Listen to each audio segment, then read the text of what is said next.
Así que le damos la más cordial bienvenida a Arnoldo Cuéllar. Arnoldo, muy buenos días. Hoy me acompaña en la co-conducción Violeta Núñez, así que te damos la más cordial bienvenida, Arnoldo. Gracias, Ernesto, y buenos días también a Violeta y por supuesto al auditorio. Pues ya tenemos acá 48 horas de pasmo todavía y no sabemos bien a qué se debió esta ola de violencia en Guanajuato, Ernesto, porque el protagonismo de los hechos tuvo lugar en Jalisco, en Guadalajara, y sin embargo las consecuencias o los daños colaterales fueron más intensos en Guanajuato. En Guanajuato se afectaron 25 municipios, 12 municipios. Son alrededor de 53 hechos puntuales en un recuento que hicieron colegas de algunas páginas de web en diversos municipios, y está concentrado el epicentro en Irapuato.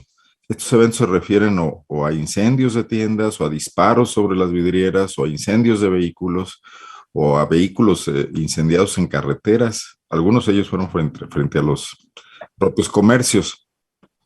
Decir por qué es importante, porque todavía el presidente hoy lo negó, que hay al menos 2 víctimas mortales. Está identificado un chofer de una pipa que se resistió a que le tomaran su vehículo en la carretera Irapuato-La Piedad, a la altura del municipio de Abasolo. Incluso han salido ya condolencias sobre este conductor, pero también hay datos en medios de comunicación de otro cadáver encontrado en la zona, a la vera de esta misma carretera, también al parecer de otro conductor. Son hechos separados. Entonces no fue saldo blanco como se ha querido presumir por parte de las autoridades de Guanajuato y federales. Pero el otro efecto que impactó intensamente, incluso en los municipios donde no ocurrieron estos ataques, es el tema del temor que se generalizó, ¿no? Ayer las calles estaban vacías en muchas ciudades del estado, los centros de las ciudades estaban desiertos, los comercios, los bares, los restaurantes cerraron. En Guanajuato, que es la semana del regreso a clases de la universidad, que es una ciudad universitaria eminentemente, es una semana de mucho bullicio. Bueno, pues después de lo que ocurrió el pasado martes por la noche madrugada, ayer también la ciudad parecía desierta y se logra el impacto que al parecer quería el grupo criminal, que es este efecto de aterrorizar a la población, Ernesto. No sé si tengas tú algunas preguntas sobre estos temas. Sí, Arnoldo, yo muchas gracias y bienvenido acá con nosotros a este noticiario de Momentum. Finalmente, pues lo seguimos en otros espacios, así es que nos da mucho gusto que esté por acá.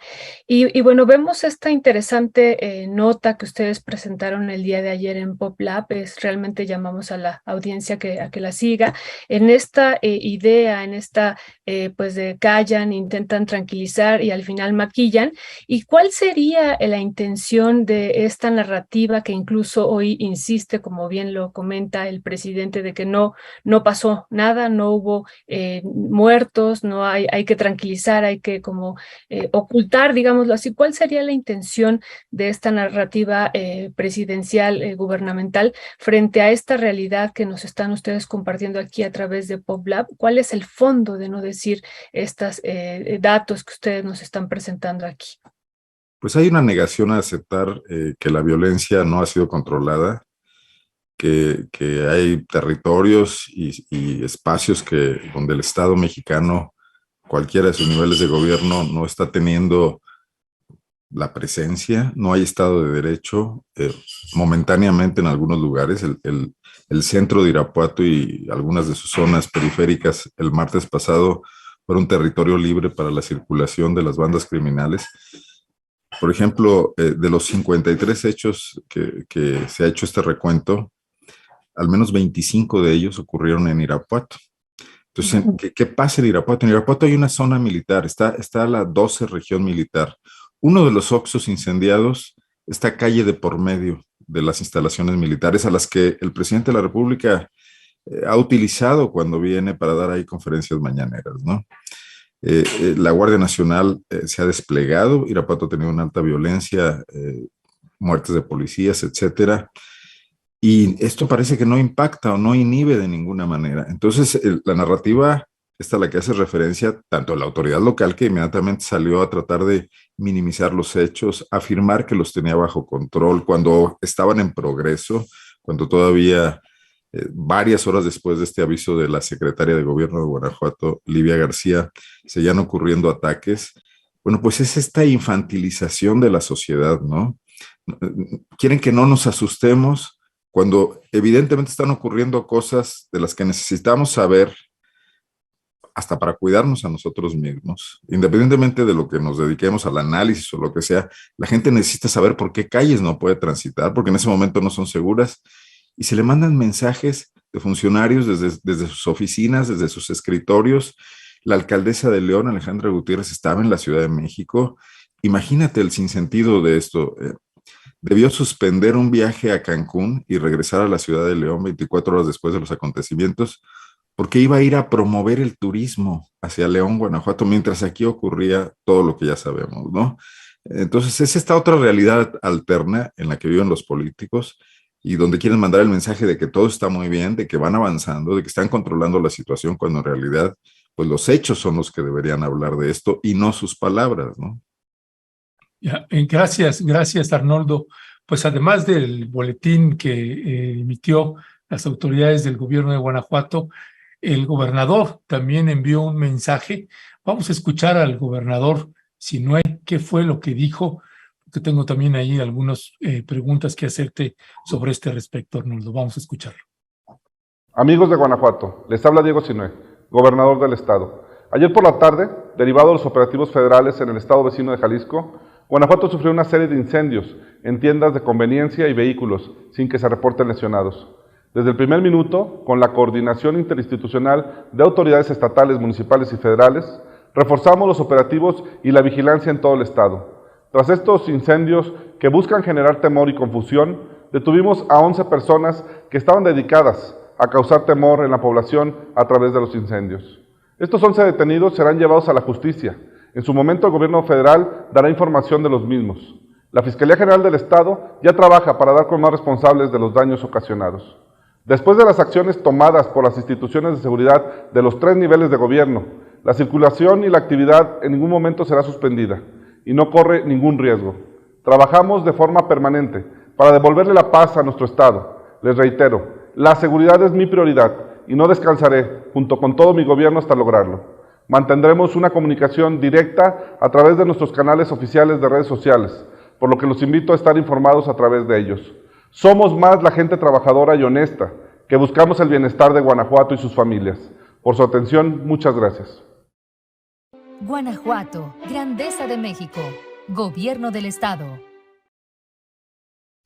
Pues no solo Enrique Peña Nieto usa teleprompter, eso puede usted tenerlo perfectamente claro. Arnoldo, en lo que toca a los actores, el conflicto que se da ahí, y se habla de las 11 personas detenidas, ¿se sabe a qué grupo pertenecen y si son solamente 11 o tienes información adicional sobre este respecto? No, bueno, quiero decirte que este mensaje del gobernador Diego Sinue ocurrió hasta el día de ayer. Habla de que hubo fuegos, como si se tratara, no sé, de incendios forestales, ¿no? Y luego su llamado a que todo continuará y que la gente puede estar tranquila, pues no permeó, porque te digo que ayer tenemos fotografías, las publicamos, los centros de las ciudades, las plazas comerciales, las calles peatonales de la capital del estado estaban desiertas. Los 11 detenidos a los que hacen alusión, solamente hay ese dato oficial. Sabemos que son aparentemente los que estaban realizando estas actividades de atacar los centros, las tiendas, etcétera, ¿no? Los vehículos, etcétera. No es una captura de capos de ninguna manera. O sea, en Guanajuato se dio esta ola reactiva con sicarios que no sabemos el tamaño, pues, de la fuerza que fue, de las huestes a las que recurrieron. Estaban en 12 municipios que, si tú recuerdas, Ernesto, que conoces bien la República, pues desde Celaya hasta Purísima del Rincón son muchos kilómetros. O sea, el propio León, al mismo tiempo estaban ocurriendo ataques en la zona sur y en la zona norte. Entonces, no era una banda que iba recorriendo el estado provocando caos. Están estas fuerzas del Cártel Jalisco Nueva Generación asentadas ya en Guanajuato, ¿no? Y recibieron una orden y se movilizaron. Ahora bien, los 11 detenidos. No sería la primera vez que en la reacción descontrolada de los policías, por el temor, por la sorpresa, detienen a cualquiera que se les pare por enfrente. O sea, tendríamos que ver quiénes son esos 11. Que si algunos iban portando una garrafa de gasolina, ese es uno de las explicaciones que tenemos de 2 detenciones en León. Bueno, si eres un taxista que se te acabó la gasolina y tuviste la mala suerte, digo, hasta hoy sabemos que cargar una garrafa de gasolina no es delito. En medio de este contexto, pues se puede tomar como tal, pero habría que tomarlo con pinzas. Ahora bien, el hecho central, la reunión de bandas, ocurrió en Jalisco. En Guanajuato no. Si hay algún detenido de importancia, tiene que ser uno de los 5 de Jalisco, no de los 11 de Guanajuato. Entonces, esta manera de informar me parece también muy delicada, porque estamos en algo muy parecido a lo que ocurrió en Culiacán. Está detenido Ruiz Velasco, un mando del Cártel Jalisco Nueva Generación, del que hasta ahora nadie sabíamos nada. Si tú revisas la última información sobre el Cártel Jalisco, de las búsquedas que hacen los norteamericanos, la DEA, etcétera, no aparece nadie con ese nombre. Aparecen otros mandos en la estructura del famoso Mencho, ¿no? Pero no aparece este Ruiz Velasco. Tomando en cuenta que el Cártel Jalisco Nueva Generación está en varios estados, está en Michoacán, está en Colima, está en Nayarit, está en Zacatecas, ¿por qué la reacción ocurre solamente en Guanajuato? Una explicación que podríamos tener es que este particular objetivo controla la extensión o la invasión, o por llamarlo ocupación, del Cártel Jalisco hacia Guanajuato, que además aquí también es importante mencionar que hace un par de años, cuando se desmanteló, si podemos usar este término, el Cártel Santa Rosa de Lima, y se pensó que esto podía traer una pacificación del Estado, hoy lo que vemos es que únicamente se le dejó el espacio para que lo ocuparan pues los enviados del Cártel Jalisco, bien por esta vía de traer gente de otras partes, o por la vía simple y sencillamente de cambiarles la franquicia a los mismos delincuentes que ya estaban trabajando con Santa Rosa de Lima previamente y que conocían el territorio. Hoy saltamos a la primera plana de todos los medios y los espacios informativos por lo que ocurrió hace 2 días, pero Guanajuato ha estado viviendo masacres constantes, ya muy normalizadas. El fin de semana anterior tuvimos el asesinato de 10 personas en un bar clandestino en Celaya. Unos días antes, la de 4 personas, entre ellas un periodista en San Luis de la Paz. Y el recuento sigue. No hay mes en el que no haya una situación de esta naturaleza.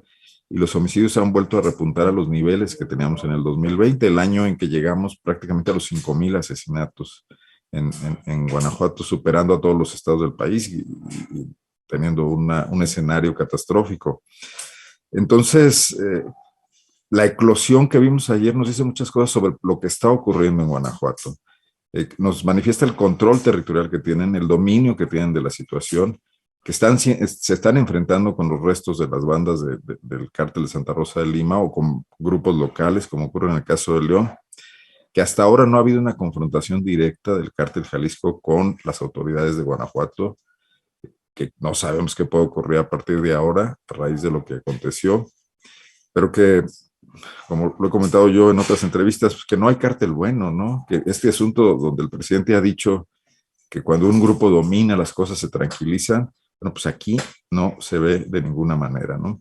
Y sí me gustaría también, pues, plantear esta hipótesis, ¿no? Creo que sí se cruzó una línea con estos ataques a estas tiendas a las que todo el mundo va, en las que todo el mundo compra algo, porque esto impacta la vida cotidiana de muchísimas personas, de cientos de miles de personas, en ciudades tan pobladas y con dinámicas comerciales y laborales muy intensas, como son Irapuato, como pueden ser León, a diferencia de la violencia que ocurre periféricamente. Incluso las masacres que han venido ocurriendo no impactan tanto porque, bueno, la gente dice, bueno, no, yo no voy a cantinas clandestinas, yo no conozco ese rumbo de la ciudad, etcétera.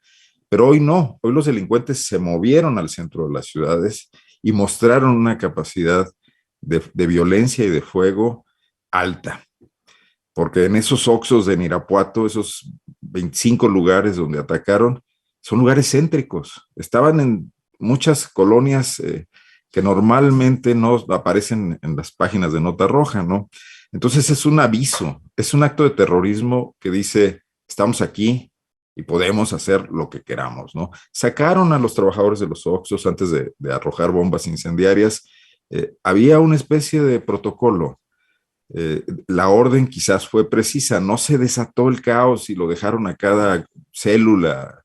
Parecía que había una instrucción, pero es un aviso de terribles proporciones, ¿no? Sí, muchas gracias por esto que nos compartes, Arnoldo. Yo tengo dos preguntas, sé que se nos está acabando el tiempo, pero ya había escuchado también este planteamiento que hacías de este acto de terrorismo. ¿Realmente podemos hablar, digo, es una situación de terror y como tú dices, permanentemente se viven ya pues estos escenarios de homicidios en Guanajuato y van creciendo, pero realmente en términos hasta conceptuales podemos hablar de una acción ya de terrorismo, como lo has mencionado, incluso porque esto tendría implicaciones con Estados Unidos, ¿no? Hemos visto, ¿no?, que ellos en algún momento han querido intervenir ya en México, justo lanzando esta idea de que se viven estas acciones ya terroristas en nuestro país y que pues ellos tienen que actuar. Esa es una duda que tendría Arnoldo. Y la otra, ¿qué tanto afecta que ha ocurrido tanto en Jalisco como en Guanajuato a esta discusión que estamos teniendo ahora de que la Guardia Nacional pase a un mando militar, ya no civil, sino ahora a mando y a cargo de la Sedena? Esas serían las dos preguntas, Arnoldo. Muchas gracias. Gracias, Violeta. Bueno, digo, sin ser yo un experto en estos temas, me imagino que hay gente con mayores elementos teóricos. A mí me parece que sí hay un acto de intimidación colectivo cuando se pasean así impunemente y dicen, y el mensaje que te están mandando es, de haber querido hubiéramos hecho una masacre, ¿no? Porque estaban ahí en los lugares en Oxxos donde hay muchas personas, y los sacaron a la calle, ¿no? O sea, y esto ocurre porque hubo la detención de alguien en Jalisco. Entonces es un aviso, es una represalia medida. Es como incluso en las guerras entre estados, al principio. Entonces, un poco eso me da la impresión de lo que ocurrió, ¿no? Y también me da la impresión de una fuerza de tareas criminal disciplinada, porque salvo los dos asesinatos de choferes de autobús que ocurrieron ya en la madrugada en la carretera Irapuato-La Piedad, no se desataron otro tipo de ataques. Digo, son lamentables estas pérdidas de vidas, pero no se vio una violencia generalizada que afectara a las personas, siendo que estaban rodeados de personas realizando estos actos. Eran las 8 de la noche, entre 8 y 9 de la noche, ¿no? Esa es la primera parte. Sí, siento que es involucrar a la sociedad frente a lo que ocurrió, una acción del Estado para detener a personajes importantes para el cártel, ¿no? Que no sabemos incluso si están detenidos, si lo lograron y de qué nivel son, para tratar un poco de complementar el análisis. La otra cuestión que me preguntas, yo he estado pensando mucho que al final del día lo que queremos es eficacia en la actuación del Estado por recuperar el Estado de Derecho, por recuperar la paz, por disminuir los niveles de violencia. No lo han logrado muchos intentos políticos que empiezan con la militarización de Felipe Calderón y su discurso aquel de que ya están entrando hasta la cocina y hay que pararlos a como del lugar y el ejército es lo único que serviría. No sirvió. No sirvió tampoco el descuido de Enrique Peña Nieto, y hoy no está sirviendo la creación de la Guardia Nacional. Yo no sé si se deba en este caso a su estructura, ya que depende de la Secretaría de Seguridad y no de la Secretaría de la Defensa Nacional. Pero los hechos son los que nos tendría esta situación de riesgo constante en la que estamos viviendo en muchas ciudades que hasta hace no mucho eran tranquilas. Me dice que lo que la gente está esperando son resultados y que la discusión abstracta sobre cómo va a estructurar el Estado su respuesta, no nos sirve de nada. Si la militarización de la Guardia Nacional empezara a dar resultados, tendría un apoyo popular inmenso más allá de los temas constitucionales. No estamos viendo un poder judicial expedito para resolver los casos. Tampoco estamos viendo que la Guardia Nacional, cuando comete excesos, sea juzgada. ¿Cómo va el Estado a procesar los excesos de una fuerza policial con estas características? Entonces, estamos entrando en un terreno delicado de un gobierno que además está por terminar, que va a dejar un grave problema, como recibió Andrés Manuel López Obrador una situación difícil y complicada y se ha estado justificando hasta ahora por ello, así le va a entregar a su sucesor. Tampoco veo que desde la oposición a esta medida haya buenas ideas y buenos planteamientos. Han surgido algunos, pero no acaban de cobrar un espacio en el debate público. No tenemos en México este tema de policías investigadoras eficientes. Mientras hay una gran fuerza de tarea en la Guardia Nacional, en el Ejército, viendo conductas delictivas, tenemos un muy pequeño número de policías realizando tareas de investigación al servicio de los ministerios públicos, de fiscalías autónomas que no están funcionando desde que se crearon, y donde quienes impulsaron la idea de la autonomía, muchos de ellos desde la sociedad civil, las universidades, las ONGs vinculadas al tema jurídico, no han sido capaces de hacer una autocrítica de por qué las fiscalías autónomas no están funcionando, ¿no? Y hay otros modelos que han funcionado. Hay el modelo donde las policías todas tienen capacidad investigativa, ¿no? Como ocurre en los Estados Unidos, ¿no? O en otros países. Yo leo a un especialista, a Bernardo León Olea, que escribe en Animal Político y que además ha tenido experiencias prácticas, dirigió la policía de Morelia, Michoacán, con algunos buenos resultados, donde él está planteando que todas las policías deberían poder investigar y todas podrían presentar elementos para procesar a los delincuentes ante un poder judicial pues más expedito, ¿no? No esperar a los policías de investigación que regularmente no están en la calle, no llegan pronto, no tenemos buenos laboratorios, no procesan bien las escenas, y entonces ahí está el origen de esta impunidad del 90% que tenemos, en el mejor de los casos, porque hay estados que llegan a cifras aún más altas, ¿no? Ese debate no se está dando, estamos distraídos por el tema de si militarización sí o militarización no, que es teórico, ¿no? Entonces, un poco es mi opinión al respecto. Imagínate que estás en la mesa de operaciones y los médicos están discutiendo sobre el origen de tu enfermedad en lugar de intervenirte en ese momento para detener un infarto, ¿no? Siento que están un poco las cosas así. Ya. Gracias, Arnoldo. Pues evidentemente este tema de la militarización, la forma en la que están operando las Fuerzas Armadas en distintas entidades de la República Mexicana, pues genera todo tipo de comentarios y hay de entidades a entidades y tendrá una percepción distinta, a lo mejor ustedes de la Ciudad de México o en Querétaro y otra muy distinta en Guanajuato o en Tamaulipas o en Sinaloa, por ponerle unos ejemplos, cómo se percibe la militarización, el papel de la Guardia Nacional. No sé, Arnoldo, ya nada más para terminar, que ya nos comimos el tiempo de la mesa de las periodistas, que ya ahí vamos ahorita, compañeras, es básicamente la presencia de los cuarteles de la Guardia Nacional. Sí he podido constatar in situ, en campo, como en Michoacán y en Tamaulipas, del año 2021 al año 2022 se duplicaron la presencia de cuarteles de la Guardia Nacional. Y claro, eso lleva a la pregunta, bueno, ¿y qué está haciendo la Guardia Nacional?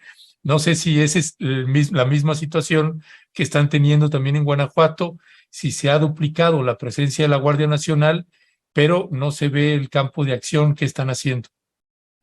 No, yo creo que no se ha duplicado, la proporción es mayor. Y es más, después de los acontecimientos del martes, madrugada del miércoles, llegaron otros 500 elementos de ahorita no recuerdo si es Guardia Nacional o es Policía Militar, pero esta respuesta masiva no es la que está funcionando. Hay cuarteles y desde luego ya no se quedan en hoteles, etcétera, aunque todavía falta infraestructura en ese sentido, pero la infraestructura no te va a servir de nada. O sea, si esos 500 policías que llegan ahora no tienen la capacidad para conocer el territorio como lo conocen los policías municipales, que lamentablemente están muy penetrados por el crimen, y esto nos lo dice la cantidad de asesinatos de policías que ocurren en Guanajuato, donde también ya tenemos un liderazgo. Estos lamentables, ¿no? Pero si no llegan a conocer el territorio, a conocer a las bandas, los delincuentes locales, cómo están movilizados estos por grupos delictivos que ahora monopolizan también el crimen común. Me decía un ex CISEN, ya no hay crimen desorganizado. Ya incluso los rateros que dan cristalazos en las colonias, hay alguien que los controla, que les da protección y que les exige también que paguen una cuota, ¿no? Entonces, si esa cuestión que requiere inteligencia policial no se avanza decisivamente, podemos tener muchos cuarteles y podemos tener muchos vehículos armados, artillados, recorriendo las calles, y no se avanza. Cada vez que en León alguien ve un convoy de guardias nacionales, no se siente tranquilo. Que entren a una colonia, se paren y empiecen a parar al chavo que va conduciendo para preguntarle a dónde va, no da tranquilidad. A veces es al contrario. Pues Arnoldo, pues te queremos agradecer mucho que nos hayas tomado la llamada. Como estamos viendo, hay mucho tramo por avanzar, por recorrer. Tengo la impresión, y es solo una impresión, que así como cuando entró el presidente López Obrador, cambió la orden a las Fuerzas Armadas, cuando antes era confrontar, pues cuando llegó el presidente López Obrador, cambió esa orden a no confrontar.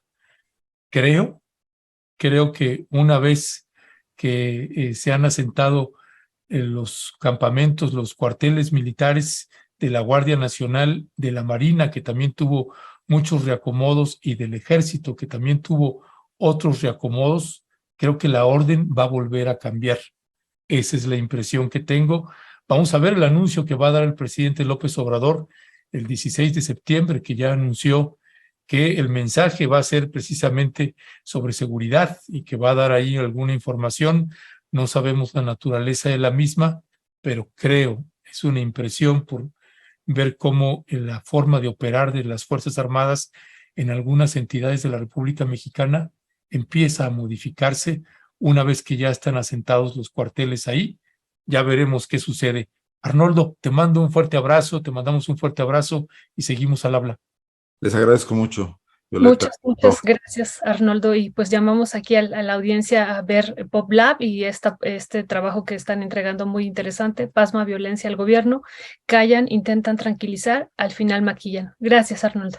Y ya le pegamos las dos ligas de las dos notas de Pop Lab, tanto la de ayer como la de hoy, ya se lo pegamos en el chat para que se sume usted a darle lectura y tenga usted más elementos de juicio, de análisis y de valor sobre lo que sucede en el estado de Guanajuato. Gracias, Arnoldo. Hasta pronto. Saludos al auditorio. Hasta luego. Hasta luego.